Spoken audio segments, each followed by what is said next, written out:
Hello para sa lahat kong mga kababayan sa sulok man ng mundo. Magandang araw at magandang gabi po sa ating lahat.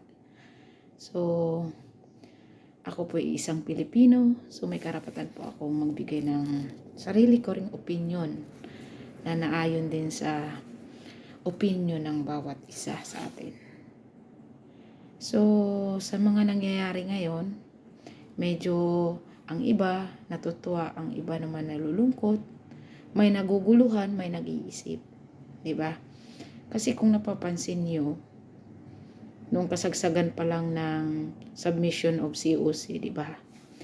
Halos ang maririnig niyo ay ang sigaw ng karamihan na tumakbo ka, Sara, 'di ba? Run, Sara, run. So, sa pagkakataong yun, makikita nyo kung sino yung mga taong talagang nasa likod na panawagan. Nakikita natin yon. So, isa yun sa mga supporters na matatawag nating mga DDS, or sabihin natin na hindi man lahat DDS yun, pero sila talaga ay naniniwala sa administrasyong Duterte. Kaya sila nagtitiwala na patatakbuhin si Inday Sara. So, nag-expect sila na si Inday Sara is tatakbo bilang presidente.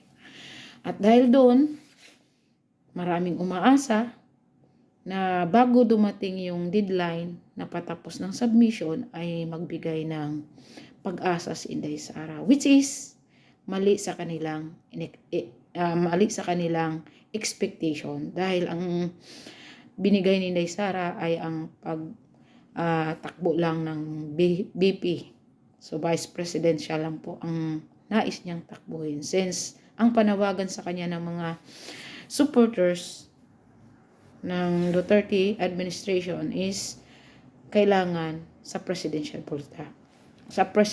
siya. So, ganito lang po yung para sa akin. Tayo ay Pilipino, tayo ay nakikita natin kung ano ang nagawa ng administrasyong Duterte. So, alam natin na maganda yung nagiging outcome, yung mga nagawa ni Tatay Digong, since hindi naman talaga perfect, pero alam natin na malaki ang pinagbabago. So, gusto natin ng continuity ng alam natin at ang pagtitiwala natin, maipagpatuloy yun sa pamagitan ng kanya anak. Pero hindi nga ganun kaparehas po ang isip natin sa iniisip ni Inday Sara. So, hindi tayo napagbibigyan, hindi niya naibigay yung gusto natin na siya ay tumakbo. So, tumakbo po siya bilang presidente. Halfway, kumbaga sabi niya, nasa kalagitnaan pa lang ng gusto natin. Wala talaga.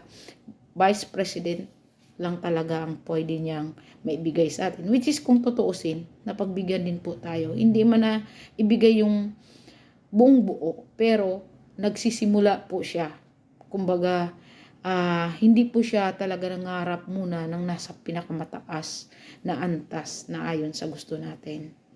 So, bilang supporters, dapat po ay respetuhin natin kung ano po yung ginusto ni Inday Sara, which is napagbigyan naman po tayo. So, dahil dyan, kailangan natin siyang suportahan at manatili po tayo sa likod niya. So, sa bandang yun, marami pong na-disappoint, at dahil hindi nga po tumakbo si Inday Sara, nakita natin na si BBM yung tumakbo bilang presidente. At alam po natin at ramdam po natin na si BBM at Inday Sara is mayroong pag-uusap. Kahit itanggi man o hindi, pero dahil ang social media is doon po natin nababasihan na mayroon talagang kakaiba sa dalawang kilalang taong to, di ba? So, kung pagtagpiin natin yung mga activities nila nung mga nakaraan, bago pa po mangyari yung pagpapasa ng sasubmit ng COC, nakikitaan na natin sila ng mga sign na maaring si BBM is presidentiable at si Inday ang vice president. So, doon pa lang sana, hindi po tayo nag-expect ng napakataas para kay Inday Sara. Siguro naman sa mga solid DDS na noon pa man na hindi anti-Marcos, alam nyo naman po sana siguro na kung magkaganyan man, dapat suportahan natin kung sino yung sasamahan ni Inday. Kasi alam po natin na kung ano po yung magiging katandim niya, maganda po ang kalakaran. Hindi po sila magkakasalungat. Diba? Iisa lang po ang plano at isa lang po ang goal nila. Kasi nga, magkakaisa lang po sila ng party. Kumbaga. So, may goal po sila pareho. Iisa ang goal nila. So, bakit natin sila hadlangan? Bakit tayo ma-disappoint? Kung naisip natin na mataas man ang rating Inday Sara, kaya dapat siya yung nag-file ng presidente, pero hindi yun ang gusto ni Inday. Hindi tayo ang dapat magiging diktador sa kanya. Kasi hindi siya handa. Di ba? Hindi siya handa at hindi niya kayang pangatawanan yung ganong posisyon. Dahil alam po natin na may pamilya si Inday, ina siya. May mga anak siya na maliliit pa na kailangan niyang mapagtuunan ng pansin. So, para lang mapagbigyan tayo, tinanggap niya ang hamon, pero sa vice presidential lang po. So, instead na magpapasalamat tayo, na-disappoint pa kayo. Pero, it's given na yon. At least kung hindi man kayo, na-disappoint man kayo, napunta kayo kay BBM, malaking pasasalamat pa rin. Bakit? Dahil hindi kayo sa dilawan, hindi kayo sa mga anti-administrasyon, di ba? Hindi kayo sa dilawan na mga ganid sa posisyon. Alam nyo naman yung mga nakaraang dekada na, di ba? Na sila yung nakaupo. Anong nagbago, di ba? Kaya napaupo si tatay, dun pa lang natin natikman yung tunay na pagbabago. Yung mga nakaraan, puro pangako lang yun na napapako. Diba? Instead, ang problema noong kapanahonan, dapat wala na yun, nadadagdagan pa. Nagkaroon, ng panahon nga ni Ferdinand Marcos, wala pa yung droga na yan, di ba? Kailan lang nakarating yung droga na yan, di ba? Sino yung mga presidente, mga past president na hanggang dumating na yung mag-inang presidente, may nangyari ba? So, ang kailangan po natin ngayon, yung pagkakaisa. Kung talagang para sa bayan, yung nais natin na continuity na pagbabago. Maski sino po na uupo na Pangulo na kailangan suportahan natin na hindi lang po talaga sa dilawan or pinklawan at wag lang po sa anti-administrasyong Duterte na alam po natin na makakaliwa sila. Na hindi po sila nagdudulot maganda para sa bansa natin. Yun po ang kailangan natin pagtuunan. Kung dito naman sa kay BBM Sara, di tayo magkaisa. Kung tanongin nyo naman anong nagawa ni BBM sa bansa natin. Alam nyo guys, masasagot nyo yung sarili nyo eh. Si BBM hindi pa naging presidente. Bakit nyo siya panghahanapan kung anong nagawa niya sa Pilipinas? May nagagawa siya kung saan siya nanungkulan. Pagay gobernador, congressman. So ang nakikinabang sa mga panahon na yun, yung kanya lang na nasa sakupan kung saan lang kayang abutin ng kanyang leadership nung panahon na yun. Pero kung presidente, hindi natin siya nasubukan, paano natin malalaman? Kasi masyado tayong nagpapaniwala sa mga sinasabing marsyalo. Kung nagkakaroon ng marsyalo noon, wala pa tayo ngayon. Katulad ko sa edad ko to, hindi ko paranas. Pero naranasan ko lang yung mga donasyon na galing kay Ferdinand Marcos. Kasi naipinanganak na ako noon yung mga donasyon na, di ba, sa eskwelahan, di ba, kapag may bagyo, may dumarating na donasyon, yung gatas, di ba.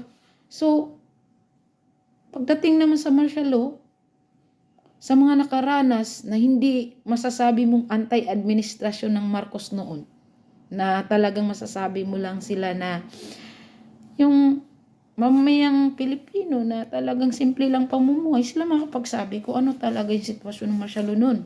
Isa na dun yung nanay ko, mga kapatid ko, na mas matanda pa sa akin.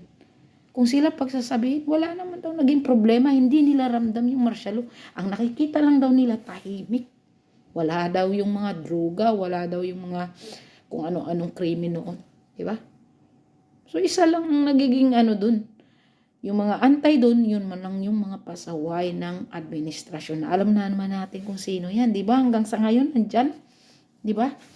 Yung mga makakaliwa, di ba? Kasi yan sila, agaw atensyon din yan eh.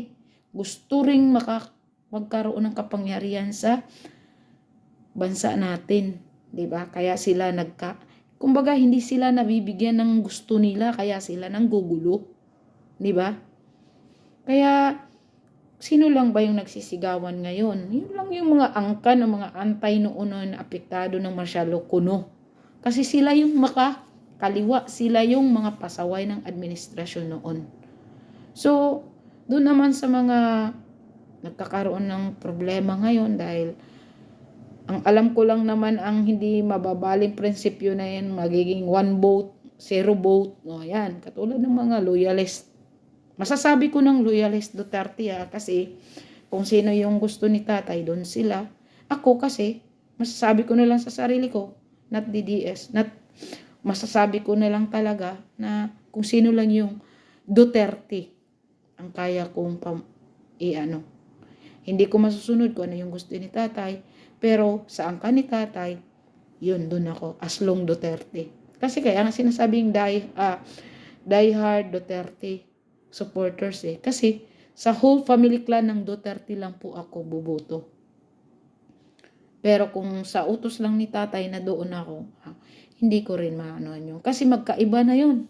Hindi na Duterte yun, iba na yun. Which is, masasabi nating susunod, depende pa rin yun kasi may pagbabago ang panahon eh. 'Di ba? Kaya sa akin, ako talaga masasabi ko, pro Duterte, pro Marcos talaga ako noon pa na hindi pa dumating si Tatay Duterte paging presidente. Marcos talaga ako. So dumating si Tatay, hinangaan ko siya, kaya nagiging pro Duterte ako. So hindi mo ako masasabing loyalist ako. So nasa middle lang po ako. So lahat ng ginagawa ko, para sa bayan. Kung wala ng Duterte, wala ng Marcos, in next election, mamimili na po ako. Hindi ako magsi-single vote or 0 vote. Bakit po? Kasi ang gagawin ko, kaya bumoto ako sa ibang politiko, dahil para sa bayan. Yun po ang goal natin bilang mamamayan. Yun lang po yun. So yun lang masasabi ko. Bilang isang mamamayan, yan po ang opinion ko. Hindi po natin kailangan mag-away-away, 'di ba? Duterte supporters and Marcos supporters. Kailangan po magkaisa tayo para sa bayan. Dahil ang nais lang natin, ang goal lang natin, mapaalis yung mga dilawan, yung mga nasa likod na dilawan na gustong makaupo ang kanilang manok at mananatili ang kanilang power noong mga kasagsagan ng panahon na sila yung nanungkulan na walang nagawa sa bayan, kundi ang paggamit ng pera ng kaban ng bayan. Yun. So, yun ang kailangan nating maalis. Doon tayo dapat magkaisa na alisin. Ibasura na ang mga taong ganyan, ang mga politikong puro pangako lang para sa bansa natin, para sa mamamayan. Yan dapat ang ibasura. Let's be united, BBM Sara.